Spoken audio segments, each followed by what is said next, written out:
Fantastic, let's get started. Welcome everyone. So glad to see you all here for Anders Sandberg's talk. Anders Sandberg is a senior research fellow at the Future of Humanity Institute, where he's been researching the ethics of human enhancement, existential risks, reasoning under uncertainty, and long-term futures.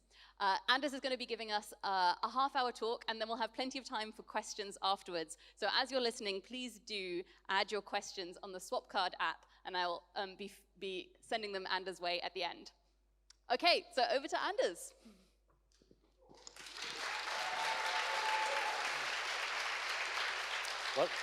Well, thank you so much for coming here. I'm kind of astonished. Why would anybody want to hear about this kind of ramblings? But hopefully there might be some entertaining details in these ramblings. And it's also kind of fitting to be in a very grand building to try to talk about grand futures. And now let's see if the spirits of technology are with me. Oh, I didn't expect that to work. Now, my interests are very broad and varied, but basically the question I'm trying to answer in my research is, how big can the future be? How good can the future be? How long and how far and how deep and so on? We can add a lot of different adjectives. We can also try to specify them a bit more carefully, but I'm collecting it together under this term that Toby Ord coined, that grand futures. Basically, this is the positive counterpart to the research we do on existential risk. I quite often get asked by journalists after talking about some blood-curdling, horrible new threat, but how can you sleep at night at the Future of Humanity Institute? Isn't this too dreadful to think about? And my answer is, of course, well, the future is worth fighting for. The future looks awesome. And then I realized that it's true that I believe that, it's true that we believe that, but it would be rather useful to document it, to actually rigorously try to reason about it, and actually find ways of measuring it, find ways of saying something interesting about it, so we can both get better decisions, but also show people why we really want to get to the future.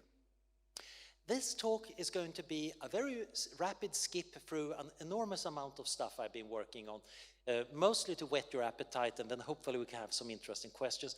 And I'm also going at the end to get those people who heard versions of this talk before to wake up a bit from the gentle sleep they've probably gotten into, about some issues that I think lie beyond thinking about grand futures. But let's start. So, the question of how big the future is, I actually gave a talk at EAGxOxford in 2015 about that title. So I was trying to measure the number of future lives that could exist. And I was trying to make some nice metaphor. I was assuming a very, very fine dust grain as an individual human life. And then I calculated that I could basically fit all existing humans in my two hands. Entire continents would be spilling out between the fingers, but that would be the current human population. And then it turns out that the number of human lives that have ever been could fit into a heavy rucksack. That makes for a great opening metaphor. And then I started with various future scenarios and started talking about bigger and bigger piles of dust. And quite soon I realized that the big problem was these piles of dust were bigger than mountains. I started talking about as much dust as there is mass in the rings of Saturn, which we don't have any intuition for. That intuition helping a concept of how many lives there could be no longer worked, because the metaphor needed metaphors to work, which is really awkward when you want to make a nice rhetorical point, but also very interesting from a scientific point of view when you actually want to figure out better measures. One of the side effects of that talk was that I actually started working on a book. Some of you know that I've been working for a book in a while. Here it is. Or rather, here's the book manuscript. It's about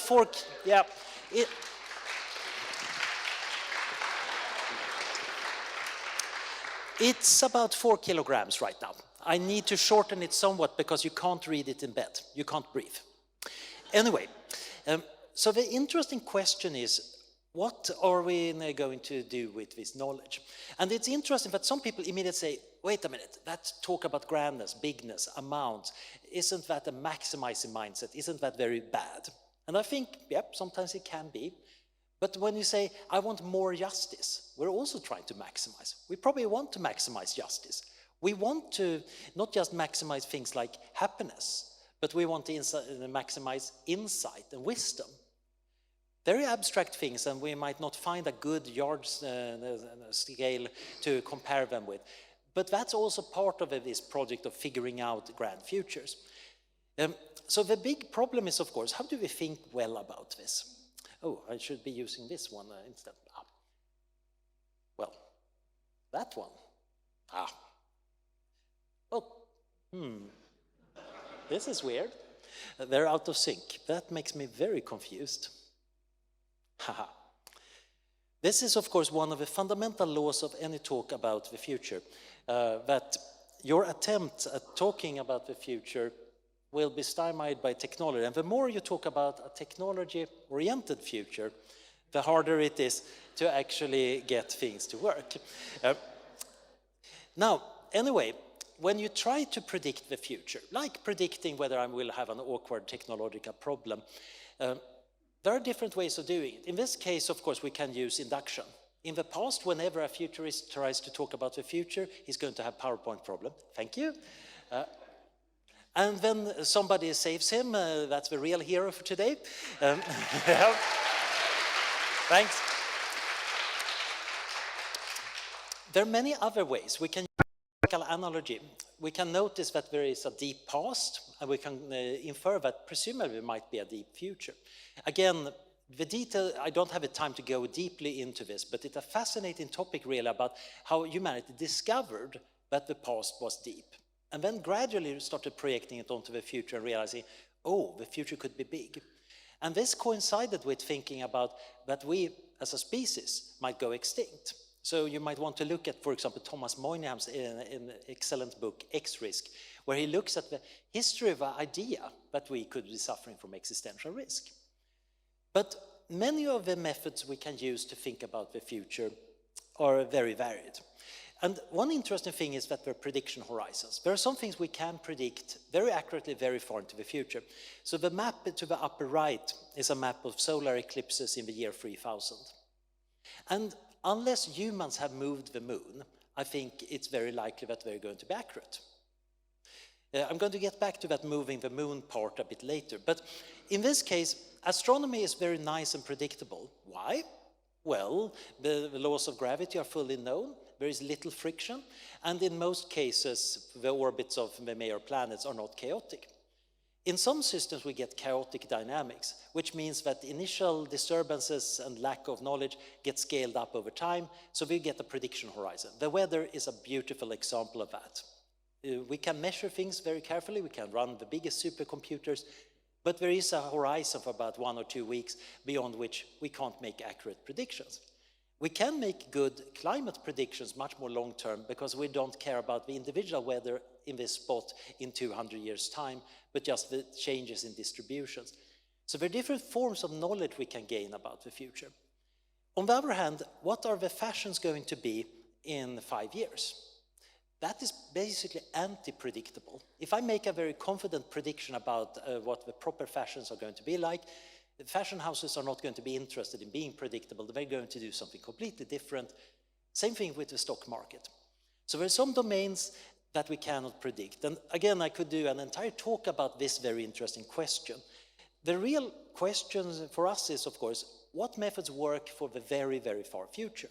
And one important thing here is that things like fashion and stock markets that are very much part of a human system, where we are acting as agents that might often want to break predictions, are anti-predictable or unpredictable. While the laws of physics, they don't seem to change. We can actually make use of that to make pretty good predictions about long-term phenomena. Indeed, the concept of physical eschatology was coined by Martin Rees in the 1960s, when he realized that the equations of cosmology, you can run them forward in time, of course, and see where the universe ends up. just like they had been in astronomy trying to extrapolate them backwards and fit them with observations of the Big Bang. Now, that field, pioneered by Freeman Dyson in his amazing paper in 1979 about life and intelligence in an open universe, looks at how the laws of physics constrain what kind of life, what kind of structure, what kind of matter can exist. And that gives us an outer boundary. We don't know what an advanced civilization would do inside that boundary, but we know it has to stay inside the boundary. And that might give us some hints on our possibilities. There are other methods. Indeed, I stole this diagram from Eric Drexler, who actually stood at this very spot when he inaugurated a program on the future of technology in 2016, where you instead look at technologies that don't exist yet. You make blueprints for machines that you cannot build, but we understand the engineering and physics well enough so we can make good predictions about what we can do. There are some things in the red region we know we cannot build because it would be a computer that's so heavy it implodes into a black hole. There are some things in the blue region, like my computer in my rucksack, that generally works. But we can also extrapolate computers we cannot build yet and calculate the properties. We can think about the cooling requirements for exascale computers. We can look at nanocomputers and calculate their properties. Indeed, we can come up with blueprints that are not very effective. Nobody would want to build them in reality, but are easy to analyze. So there are methodologies to explore technologies that don't exist yet. And we can use this both to think about what we can do. Like, if we can build it right now, then definitely we will be able to do it in the future. Nature demonstrates that some things are possible, and humans are pretty good at imitating nature. Also, we are pretty good at automating tasks. Once we know how to do a particular task, we can usually make a machine that does the same thing again and again and again. Sometimes that's cost effective, and usually that means that it's an order of magnitude more effective than humans. Indeed, we can automate the building of machinery. We are doing that to an increasing degree. The microchips in our phones and computer have not been painstakingly painted by a skillful craftsman. No, we use photolithography in a big, expensive machine to make a lot of them at the same time. One of the interesting consequences of this is generally, if you automate the building of machines that build machines, scale is actually much less of a problem than we commonly think. We are sometimes very impressed by big things like the pyramids or grand tunneling project, but once you build the machines for making them, they're relatively straightforward. In fact, it looks like many of the limiting factors are going to be matter, energy, time, and knowledge. And you can analyze them because they follow a lot of laws of physics. This means that we can actually make an outline of that region and see where the future might go. So here I'm just going to be skipping through a lot of possibilities and not really trying to defend them very carefully, which is of course annoying because many of them matter a lot. But it does look like when it comes to material wealth, we are at some of the lowest bottom rungs. We're just out of a cave. So we just made this grandiose cave, but it's still nothing fancy. It looks like the laws of physics definitely do allow us to build much more grandiose things. Indeed, get much more food, get much more material wealth of various forms. And it also looks like it can be done in a sustainable way. We don't know how to do that super well today. But in principle, we could run the world on solar panels. It would be very ineffective, but it would be physically doable. We might want to come up with something more clever, but you can actually use upper bounds to show that, yeah, actually, you could run a civilization of our size on solar panels and renewable energy sources. There are similar reasons to believe that we can run agriculture in a sustainable way, literally indefinitely, until literally the Earth is started getting overheated by the sun. I've been interested in human enhancement, and again, it looks like there are many mental and physical states that right now are peak performance that could be made extremely common. And I think it's an interesting issue that we might be able to extend the lifespan of Earth's biosphere.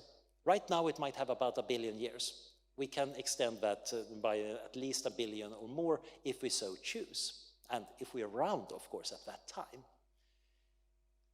It's also interesting to note that many of these more grandiose projects, when I started looking at them, I got a bit concerned.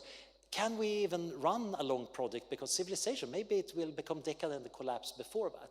So I got interested in the lifespan of civilization. You can't read this diagram, but it's basically an attempt at doing survival curves of states and civilizations. And the good news seems to be that an awful lot of these structures don't seem to have a fixed lifespan. It's not like entropy builds up or they age.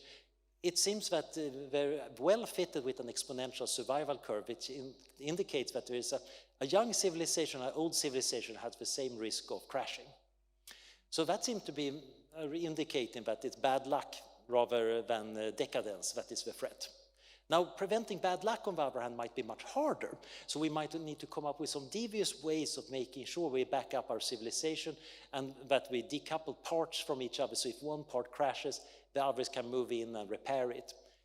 But it doesn't seem to exist in the historical data any evidence that these complex social systems have a necessary lifespan. It might be that we can set up things that actually create projects that last not just for centuries or millennia, but millions and billions of years. Also, of course, we might think about what do we want to do? What do we want to enhance ourselves with? So I've been working a fair bit on questions about posthumanity and what kind of values there might be there.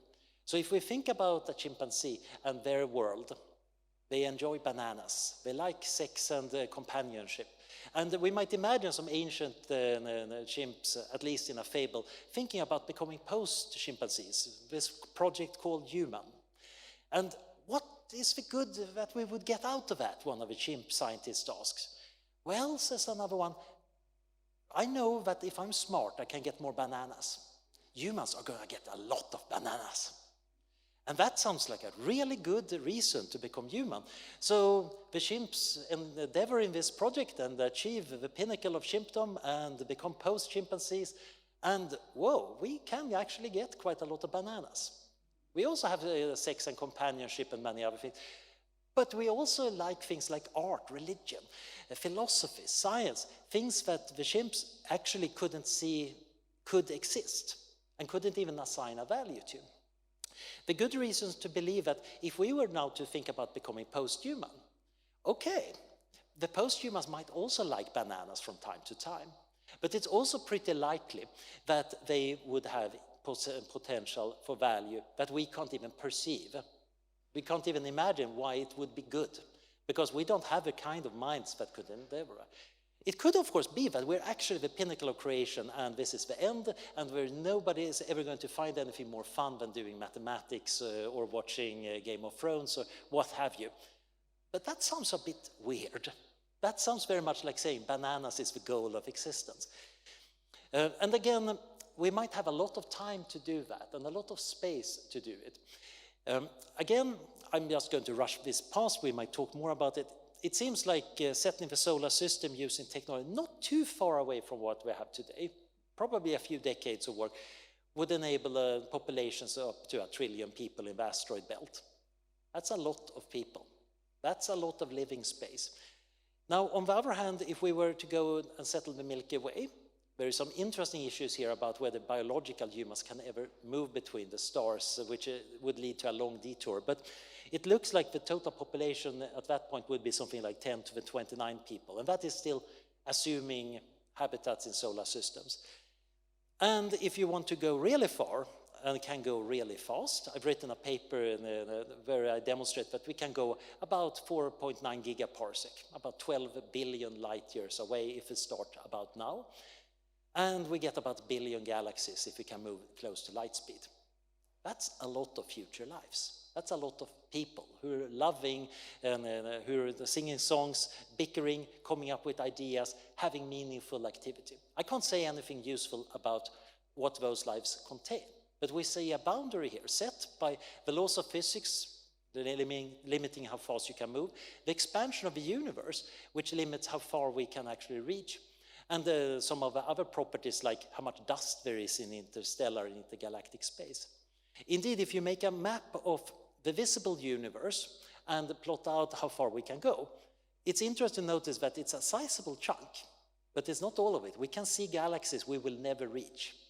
We cannot even send a light signal to them, even if we decide that we're going to stay on Earth, but we're going to tell the rest of the universe that we were here. that message will still not go outside the outer yellow circle. There is a lot of universe out there. On the other hand, we might stay at home, we might surround the sun with solar collector, a so-called Dyson sphere. That gives you a bit of energy.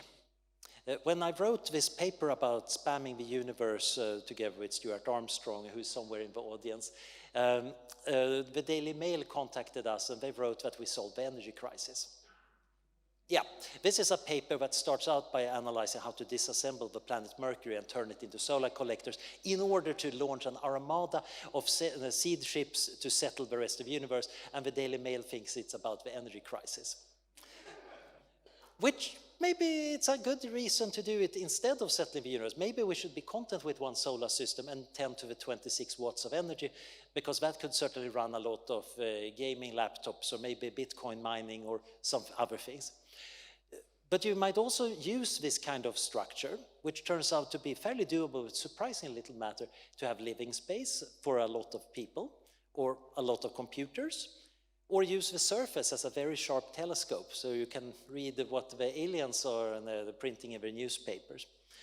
Or indeed send messages to those aliens that are close by using some of the solar power and a phased array to send laser messages. Or, if you're really upset with some neighboring solar system, send a bit of a sharper laser light and boil off their planet. Fortunately, it turns out Dyson spheres are fairly bad weapons, and they're only good at hitting stuff where you know where it is.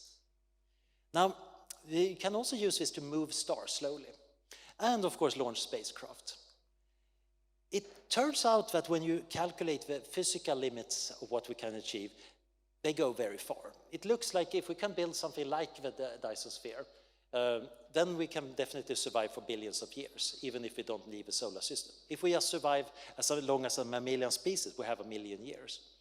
And of course, if we start settling the Milky Way and the rest and can actually live in space, we're going to last at least as long as the stars, about 1 trillion to 10 trillion years. But if you use artificial energy sources, you can get much more. It turns out that you can actually burn matter by putting into accretion disks or black holes and building a Dyson sphere-like thing. And then we could probably survive until proton decay in 10 to the 36 years, which is a ridiculously big number which I can't visualize at all. We can also do about a Google computations in our future light cone if we think that that is what we want. Again, what would we use those computations for? That's an open question. But the point here is not to say that the meaning of life is to do computation. I might be a computer nerd, but I know some of you might not actually want to do computations all the time. But many of the activities we do as a civilization are built on top of computation. When we trade, that's a form of communication and computational task. When we fall in love, there is an element of computation and memory storage there. We need to actually know who we're in love with. Maybe the important thing about love is kind of the quality and feeling, and maybe that is truly uncomputable. But if you can't remember who you're in love with, I think we're still having a problem. Computation is very much like air when you sing. It's not really the point of singing, but it enables it. And the cool thing is, because we can analyze the physics of computation, we can actually find these bounds on how much civilization can do, no matter how advanced we are. Anyway, I'm running out of time, so I'm going to skip forward. Just merely mention that, yeah, using these methods, you can actually move stars and galaxies, literally. We could literally give the Milky Way 50 kilometers per second or change in velocity if we wanted to dodge the Andromeda galaxy in a few billion years. We probably shouldn't, but we could. Indeed, it turns out that you can rearrange the universe on very large scales, but not arbitrarily large ones. And this gets into that question, how insignificant are we really? And I think life represents a phase transition of matter. Living beings take inorganic matter and convert it to organic matter that's organized in various ways. And what happens is typically that right now it's confined to Earth. We might spread it to the stars. But we also have a natural size scale in the universe, which is basically the background spectrum of the cosmic voids and the webs of galaxies and superclusters. But it seems that we can reorganize stuff on a slightly small scale. That's those little yellow circles. if that corresponds to different civilizations showing up and rearranging the matter of the universe, if they so want, in some meaningful form. And then they might spread a bit further. Some of them might meet each other. The interesting thing here seems to be that the distance scales here are set by totally different processes. And if you want to describe the universe, you probably can't leave out intelligent life if it acts on these scales. Guy Kahane wrote a very fun paper on our cosmic insignificance, where he actually wryly noted, do we actually need to move galaxies to be significant? And my answer is, yeah, kind of. Now, the point here is not that moving galaxies is in itself important, but it is that describing the universe without intelligent life changing it might be an inaccurate description of it, at least at later eras. Right now, the universe looks pretty empty and looks pretty natural, at least as far as we know. But it might very well be that intelligent life is going to have big effects.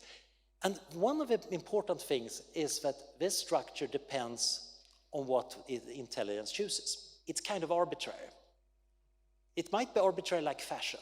It might be arbitrary like political institutions. It might be arbitrary like philosophical systems or cultures or games.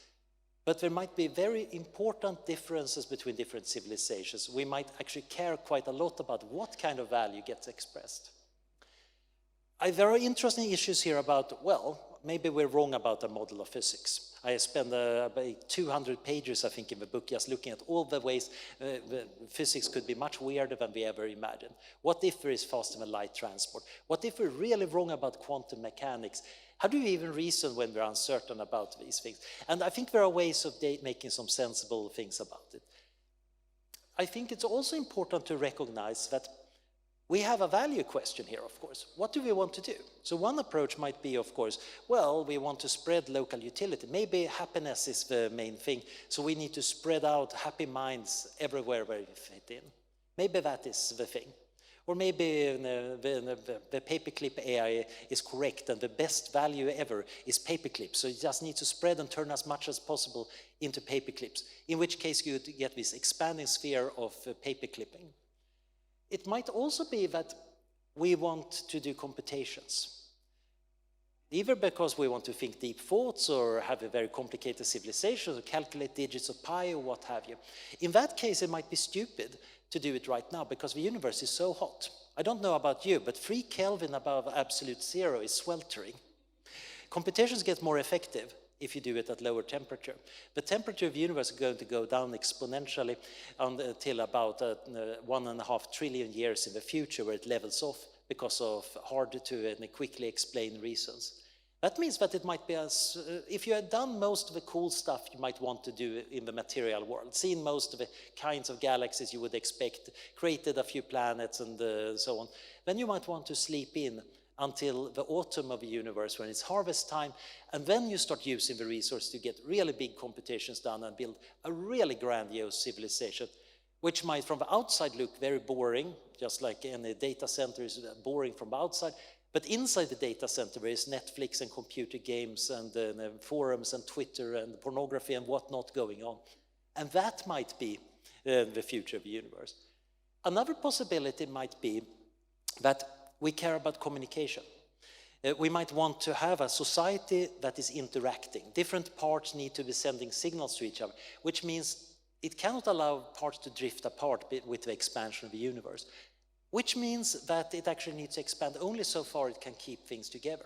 Maybe move a few galaxies together so they don't drift apart, and then inside that you have the little galactic cluster Commonwealth. There might be neighbors, but they're going to disappear over the horizon as the universe expands.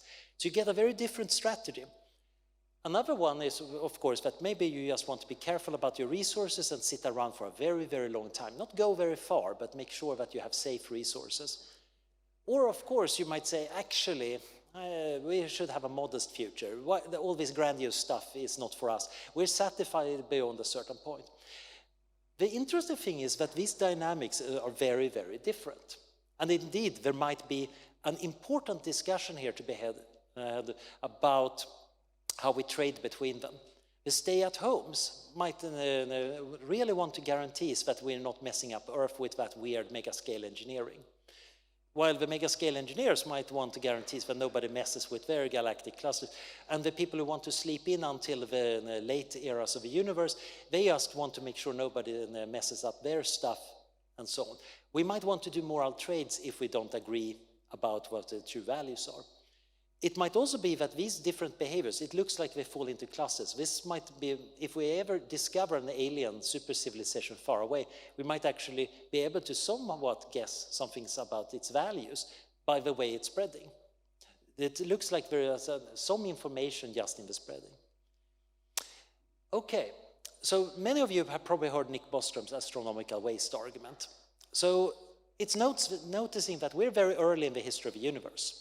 We're in the early part of a stelliferous era, and it's going to last for 1 trillion years more. So that looks like the total future value is really, really big. So that means that if we don't jump to our rockets and try to spread out, we're losing galaxies. There's literally a galaxy every year that disappears over the horizon. A galaxy of resources, life, future that we're losing. Oh, it sounds like we should really, really hurry up here. But then there is this problem that if we go extinct, because we might have a mishap with our, let's say, our galactic colonization project, it just blows up in our faces, then we lose all the future. I think this is a very interesting argument, because this shows that we might really want to be very careful, even though we're super optimistic about the future. And the reason we want to be careful is that there's so much at stake. We might actually be willing to say, okay, we're going to go slow. I might personally want to see the stars, but I'm willing to give that up if only to guarantee that future generations are absolutely certain to get to the stars. So it's an important thing to realize that optimism at the long term might still mean that you're going to be careful about the short term. And one of the interesting things I noticed when I formalized this in the book Mathematical was it's more about the cheapness of time, that the future is very long, potentially very long, than the grandness. It doesn't, the conclusion doesn't change that much regarding whether the future is super great or merely great. But if we knew that the universe would only last for 5 more years, we might actually have a very different agenda. And similarly, we might go into thinking about how do we coordinate. Will MacAskill has pointed out the idea of the long reflection. Once we solve the basic existential risk things that are hanging over our heads right now, we might actually want to carefully think through what we want to do so we do not lose most of the value. Because there might be quite a lot of things we want to coordinate before setting off. Now, looking back and kind of getting over to a question session, because I'm, of course, as always, over time, it seems like we have good reasons. I think I can make a decent argument that we have reasons to think that the future could be tremendously big, contain tremendously deep values, including values of kinds we don't know, enormous amount of computation, enormous amount of lives, enormous lengths of time of survival, the possibility of doing great things, etc. And, and of course, that seems to indicate that we really need to reduce long-term risk. It also might be that we might need to preserve option value. We might not want to get locked in. There is a temptation to think about ways about ensuring that stupid future generations don't do certain things. And we might want to be very careful so we don't lock them away from good possibilities. After all, our ancestors might have had strong opinions about whether people should be allowed to change religions. And if they had the technology, they might have fixed things so we couldn't change religion from whatever they believed in. Another important thing is, of course, we might want to coordinate in various ways. Now, one of the interesting things when thinking about the long reflection is that it sounds so outrageously crazy by today's standards, because we're not very well coordinated. Yet we're far more coordinated than our species used to be. Back in the Neolithic, it was rare for people to travel very far. Well, some people did wander around, but the idea that you could communicate across cultures was very rare. That was a rare idea up until the Industrial Revolution, more or less. The idea that we could be a united nations where people, all the kingdoms of the world would come together and argue with each other would have been unthinkable in the Middle Ages because it was just not physically possible. We might still say, yeah, but the UN is not doing great. Yeah, but it's doing so much better than not having a UN. And in the future, we might build UN plus and UN plus plus and whatever.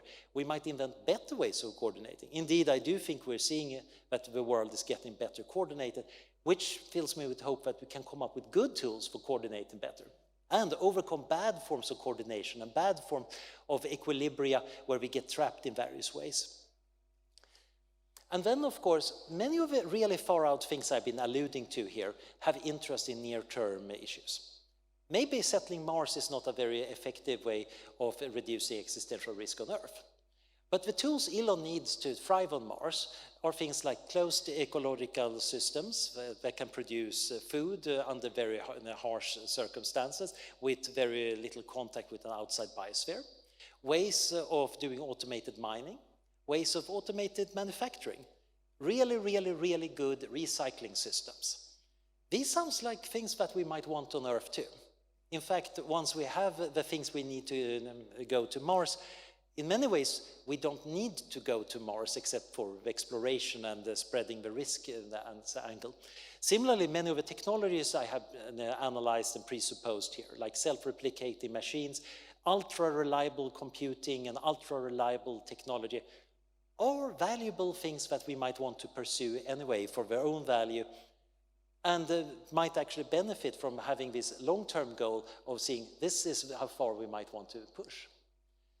Now, a lot of these things are, of course, possibilities. I'm not arguing this is the most probable future. But one of the coolest things about being an intelligent creature is that we get to cheat the laws of probability. We come up with these devious ways of getting what we want, which would normally not happen by the random chance surrounding us. We're doing actions that create situations where suddenly minerals come together and produce a perfectly clear thing, where because of other minerals acting on various substances, I get water, which I am pretty confident is safe and drinkable, and so on and so on. We have surrounded us with this exceedingly improbable place because we're somewhat intelligent creatures. And that is also why I think we might do the same thing as trying to create improbable buildings and improbable glasses of water. We might want to create an improbably great future. I think also we need to recognize the importance of hope. In our current culture, I think actually being hopeful about the future is a bit of a rebellious thing. Many people think that, oh yes, sane people are cynical and depressed about the future.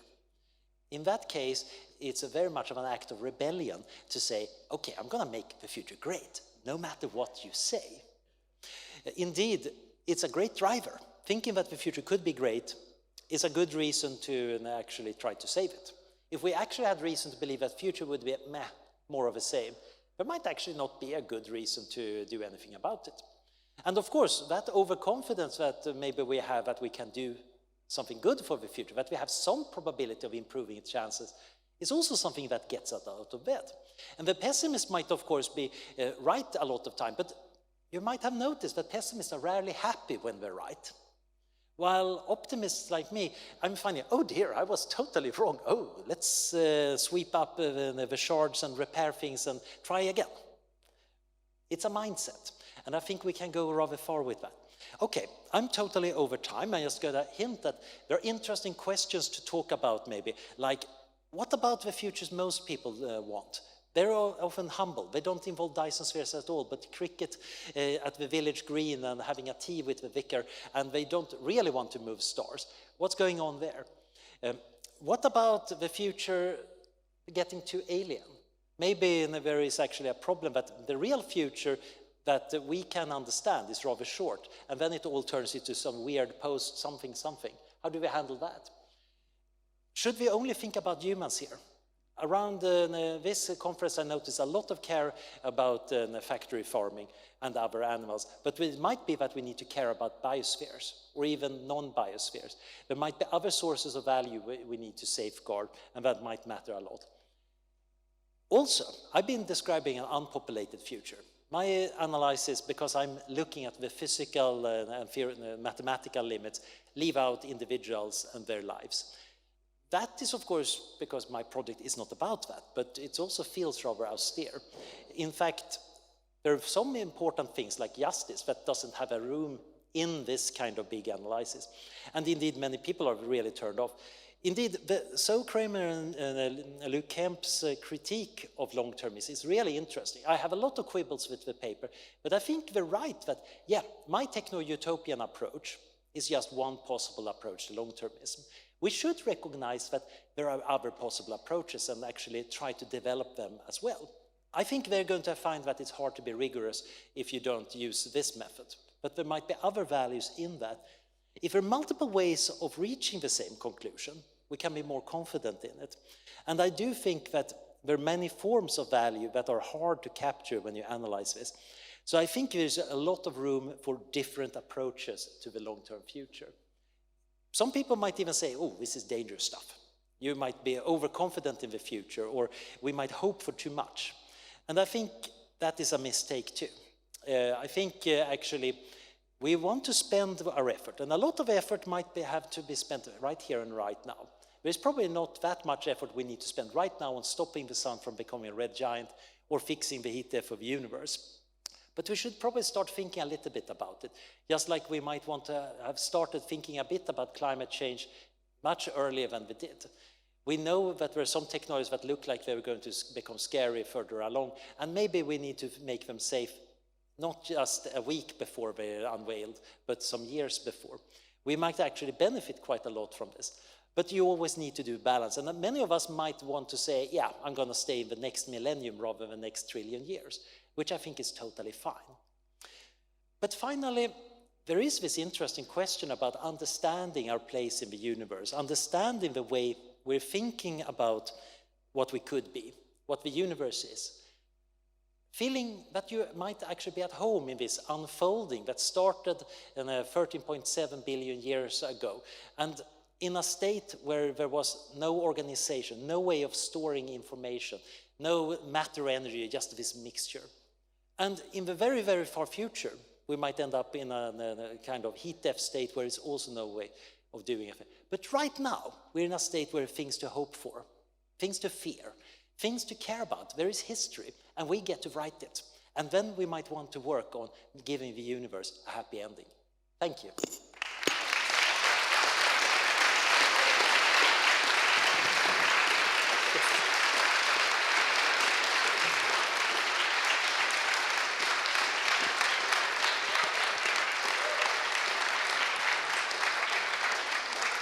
Thank you so much, Anders. Okay, we're going to jump into questions now. If you haven't asked any yet, do find the event in the Swapcard app, click on live discussion and submit your questions there. Anders, I just wanted to start off by asking, when you present these ideas to a wide range of other audiences, maybe people who are less familiar with effective altruism or the Future of Humanity Institute's work, what kinds of reactions do you get from people? It's all over the place. I got a brilliant question at a little posh boys' school near London when somebody asked, do we deserve to get the universe? It really stumped me, and I spent the entire trip back home reading up the Stanford Encyclopedia of Philosophy about desert in ethics, and eventually actually writing a far too long section of a book about does humanity deserve anything? Does this sentence even mean something? There's some people, of course, who get really interested in a particular angle, whether it's risk or going to space.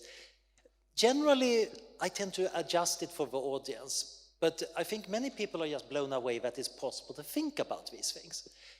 Quite often we normally talk about the future in a very hand-wavy way. I kind of live there.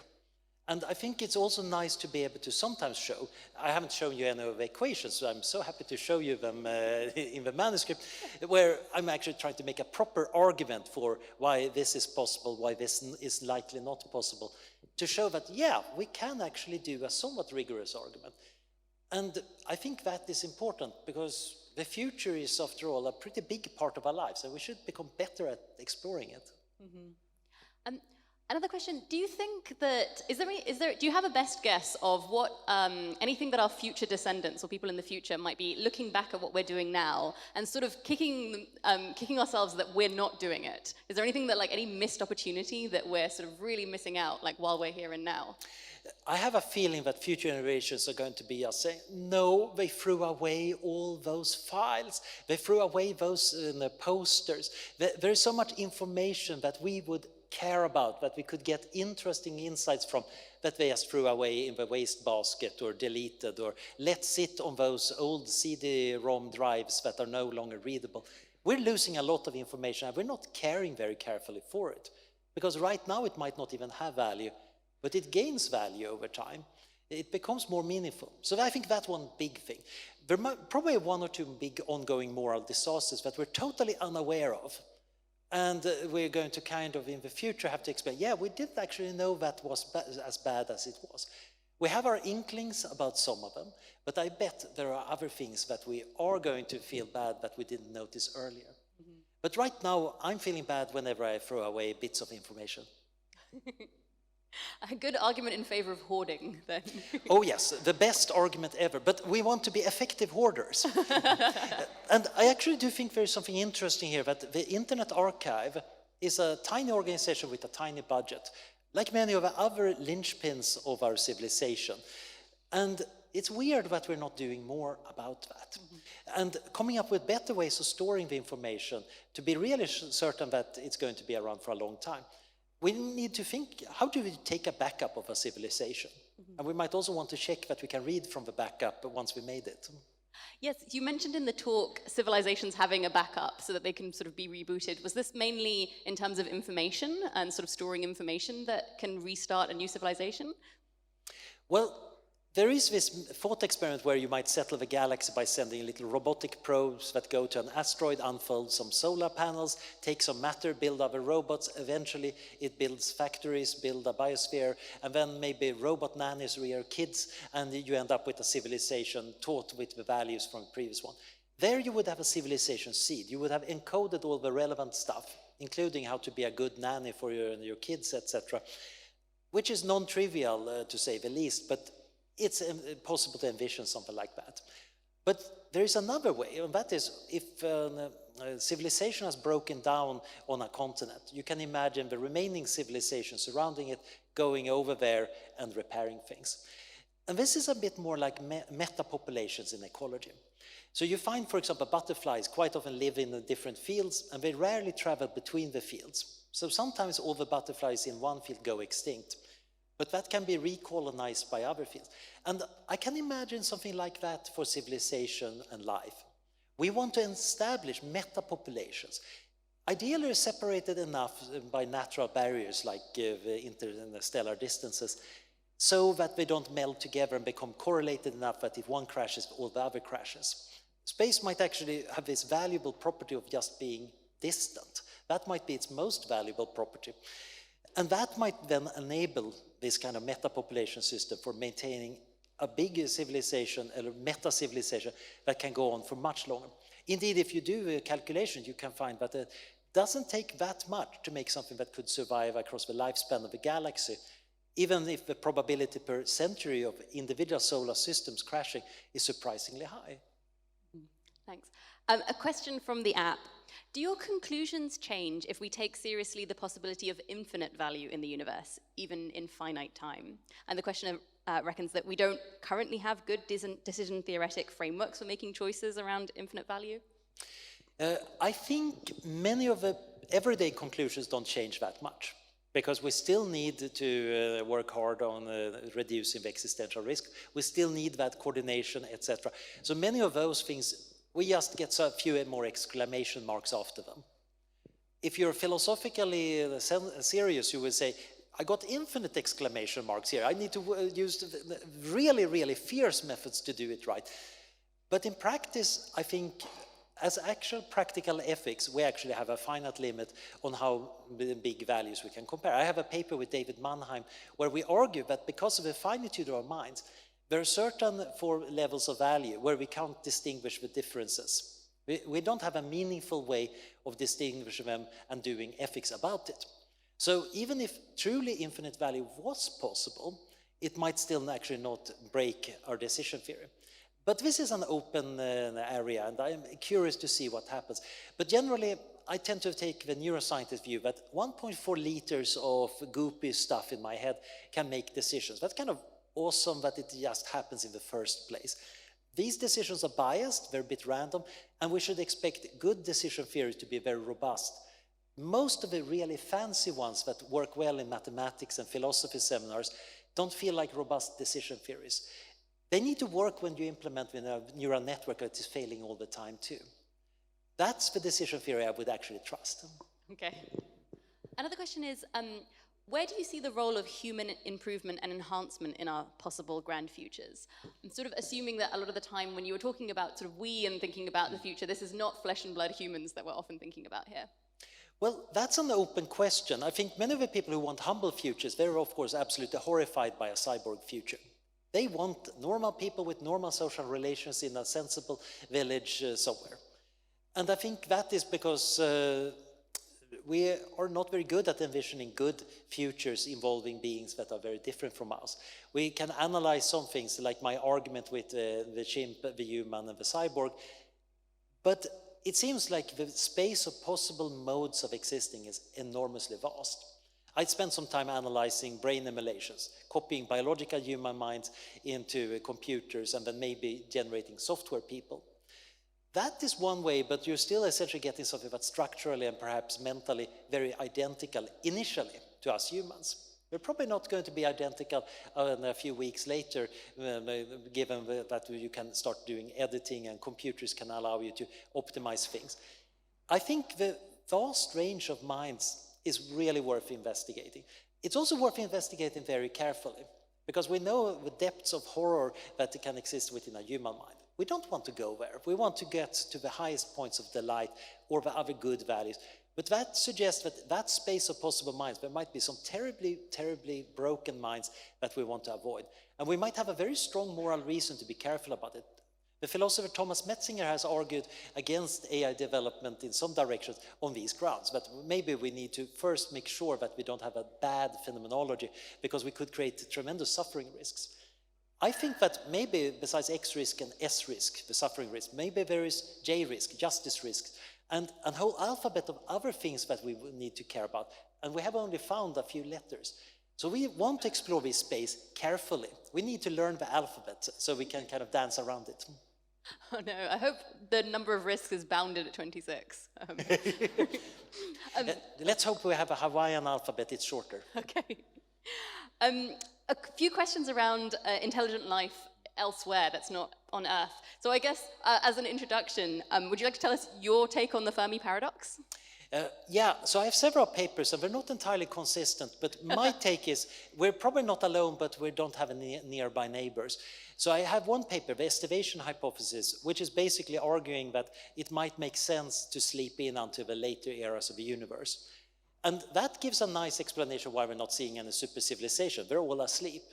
But then it turns out that there might be reasons for them to organize the universe so they don't lose resources and stuff.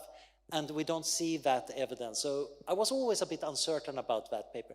Then I wrote another paper, Dissolving the Fermi Paradox, with Toby Ord and Eric Drexler, where we show that actually, given what we know, it is a very broad range of probabilities. And we generally tend to overestimate when we try to come up with a reasonable probability of alien life and multiply that by a reasonable probability that we get the intelligence from it. Normally we tend to use numbers that are pretty big, which generally makes us overestimate things. There is actually a basic statistical reason to think that actually we could be really alone, given for what we know. I also written another paper looking at the history of life on Earth together with Andrew Snyder-Beater, where we looked at basically how many hard transitions does it look like. And that also gives me a feeling that we might be relatively alone. But then there is Robin Hanson's new paper about grabby aliens, which in many ways puts another bound. It gives a reason to think that we're actually probably not that far away, just a billion light years or two, which by my standards is next doors. By the standards of the search for extraterrestrial life, of course, is infinitely far away because it's mostly been concentrated on the Milky Way. I think the fun part here is intelligent life is probably around. I think it's a natural phenomenon that happens at a certain probability and then starts spreading. But those bubbles might meet only much later, in the later part of the stelliferous era, which might mean that history has just started and it's up to us to think about what kind of species do we want to be when we meet the aliens. What kind of history do we want to have? I mean, we can try out a few things and flub a few things here in the early stumbling steps out of the cave, but we better shape up when we might meet some of the others and show that now we matured into some nice teenage species. Happy to meet you. Does the astronomical waste argument change much if we think that there is probably other intelligent life out there, like in terms of the opportunity cost of making use of the resources that there's out there? So if it's very sparse, then the resources that we could have used for something good will not get used at all. But if there's enough density of intelligent life, then they will be used by somebody else. And at that point, we might say, maybe it doesn't matter, we're kind of crappy at this, let's leave it to some more competent civilization. But that assumes we have some idea about whether we're better or worse than the average civilization, which I don't think we have. I think we have, however, a great deal of ability to change what kind of civilization we are. Still, there is something interesting also about whether there might be some value in the human perspective.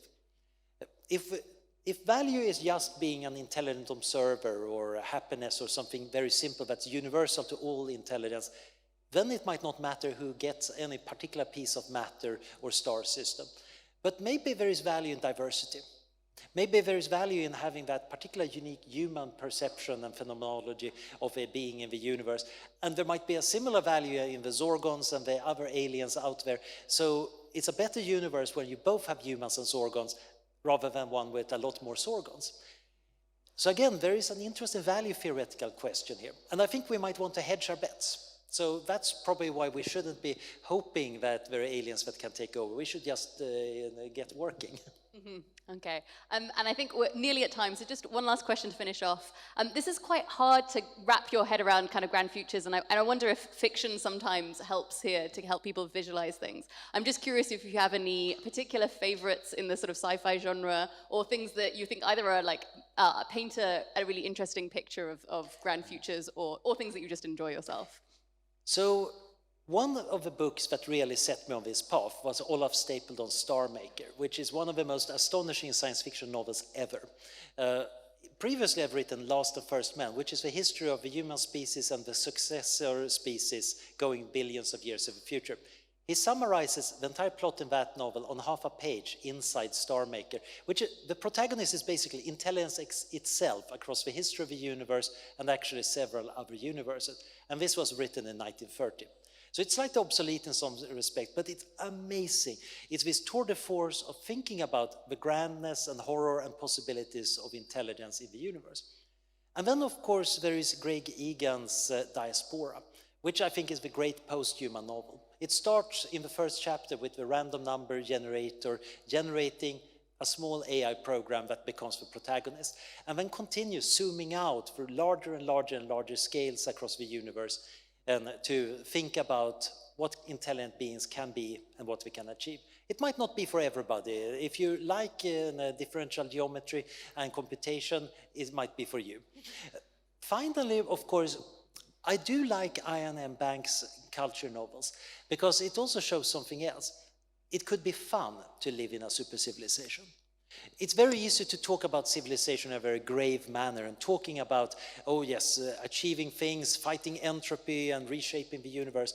But at the end of the day, you might also want to actually have beings that crack jokes, beings that create silly art projects and get into quarrels about how to organize the art project, that do various things as a culture. I think it's very important to recognize that all these levels of thinking about things, whether the grandiose, cosmological, or the individual, needs to link up with each other. That's the way to get really optimistic, that's to get really high energy and want to go, yeah, there is a great future, let's go and build it. Okay, so we're going to say thanks to Anders there, and then Charlotte is going to come up and give some more announcements. But just a round of applause for Anders.